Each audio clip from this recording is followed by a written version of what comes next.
Magandang hapon po mga idol. Ngayon pong araw maggagawa po tayo ng cellphone. Magre-repair po tayo. LCD replacement po ito ng isang Oppo Reno 4. Nabagsak po daw po ito, sabi nung kapitbahay, nabagsak ng anak niya. Kaya basag-basag na yung kanyang LCD. Wala po tayong knowledge sa paggawa ng cellphone mga idol. Lakasan lang po ito ng loob. May YouTube naman po, may paraan kung paano gawin. Kaya sundan lang po natin. Unang-una po, babaklasin lang muna natin yung sa likod ng yung back cover po ng cellphone. Kagaya po ng ginagawa ko. Sundan nyo lang po step by step. Kahit kayo lang pong gumawa sa cellphone nyo, kayang-kaya nyo po kung LCD lang po ang diferensya nito. Normally naman po sa mga cellphone na bago ngayon, sa mga Android phone, karamihan po dyan yung nasisira nila LCD. Tapos po battery, tapos yung power key button, tapos yung volume key. Yan lang po ang kadalasan nasisira dyan. Maliban na lang po pag nababad niya ng tubig, apektado na po yung mga pyesa niya sa loob. Pero karamihan po ganito ang mga sira ng mga cellphone natin ngayon, lalo na yung mga bago. Sa overcharge naman po, halos hindi na po na-overcharge ang mga bagong cellphone ngayon, yung mga Android saka mga iOS, kasi automatic na po yan na namamatay, nag-i-stop pag napuno na yung battery. Kaya hindi na po sila ganong delikado ngayon.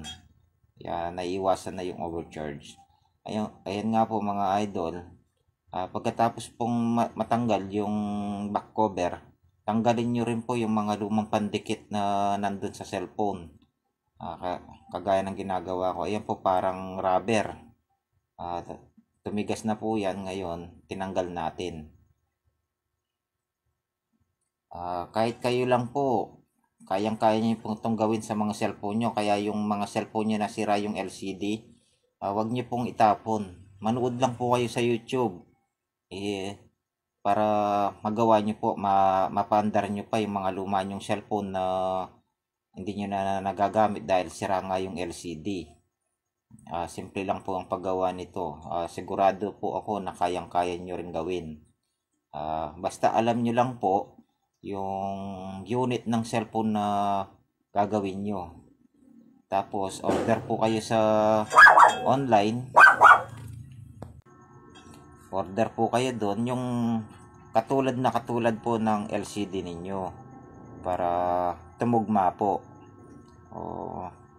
Madali naman pong mapanood yan sa YouTube kung paano yung pagtanggal. Kagaya po ng ginagawa ko, panoorin nyo lang po yan. Simpleng-simple lang po. Kahit anong klaseng cellphone po yan, basta Android, madali na pong gawin ngayon. Kahit kayo lang po. So hindi na po kayo mapapagastos ng mahal sa mga nagre-repair. Malamang yung sa mga cellphone technician nito galit sa akin. Pero makakatulong po ito sa inyo.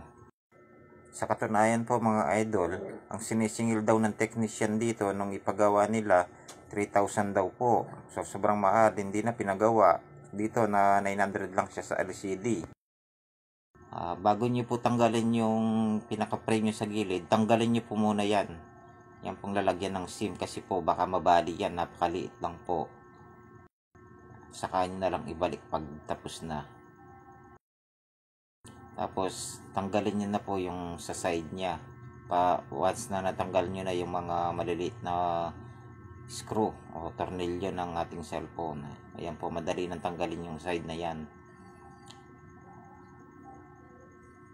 Tapos po dito tatanggalin na po natin yung pinaka nya, yung basag na LCD nya. Ayan na po siya mga idol.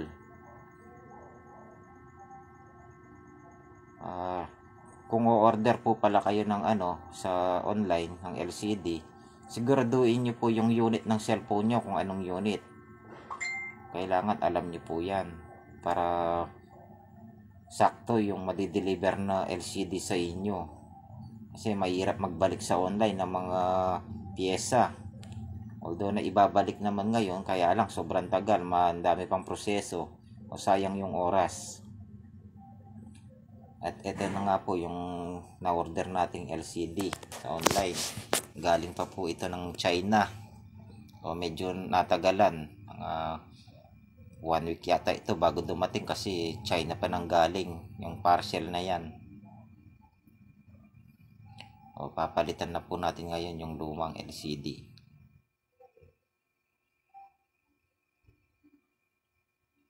Tatanggalin din po natin yung mga lumang pandikit sa gilid sa LCD, pero ito konti lang yung pandikit na nakalagay dito. Tapos po pag natanggal na yon, lalagyan ulit natin ng glue. Pag bumili po kayo ng LCD, kung minsan may free na siyang pandikit at saka yung mga tools na ginagamit ko, yung mga nakikita nyo yan. Pero ito pong nabili ko sa galing China, yung LCD, wala po siyang free na ganyan. Buti meron ako. LCD lang po talaga yung dumating. Pero yung iba, meron na siyang libreng glue, meron pa siyang pantanggal, yung mga screwdriver na maliliit, saka yung mga pambaklas ng mga LCD. Meron po yan. Kung wala po kayo ng mga tools, makakabili din po kayo sa online, murang-mura lang po yan. Mga tools na yan.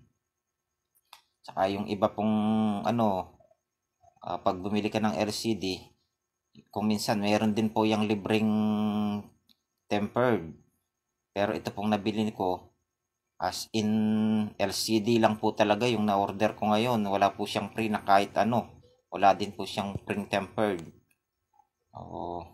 Ang mahal pa nitong nabili namin na to, medyo mataas ang presyo niya. Kasi original daw to. 900, umabot ng 900 pati yung shipping fee. And idol, nadikit na po natin yung LCD. Itatry lang po natin maya-maya. Ang dali lang naman po ang paglagay at ang pagbaklas nito mga idol. Basta sundan nyo lang po yung sa video. Yung sinasabi ko, hayaan nyo na po. Basta panoorin nyo lang po ito, okay na po yan, magagawa nyo. Sadyang madaldal lang po ako.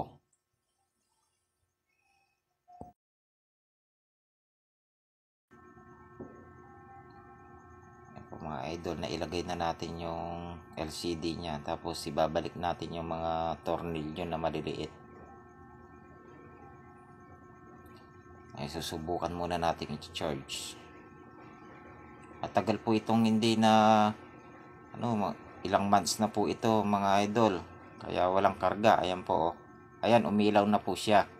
Andun na po yung symbol ng battery. Indikasyon po yan na okay na yung LCD.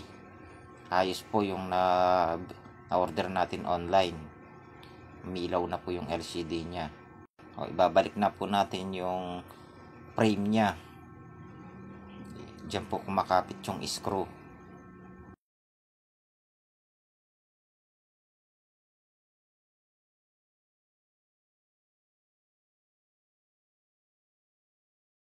Sa pagtanggal at pagkabit ng mga tornilyo mga idol, konting ingat lang po. Maliliit po kasi yung mga tornilyo niyan. Pag tumarsik po yan, baka mahirapan na tayong mahanap pa sa sobrang liit nila. Kaya ingatan lang po, baka mawala. Katulad ng jowa mo na pag napabayaan mo, sa isang iglap pwede rin niyang mawala. Kaya ingatan nyo po.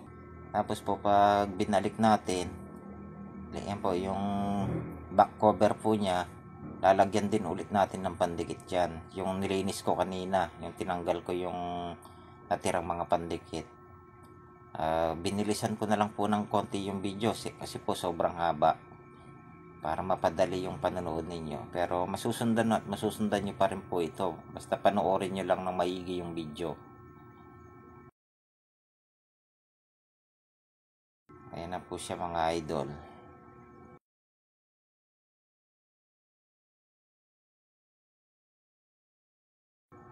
Nagpa-function po siya. Indikasyon po na okay yung na-order natin.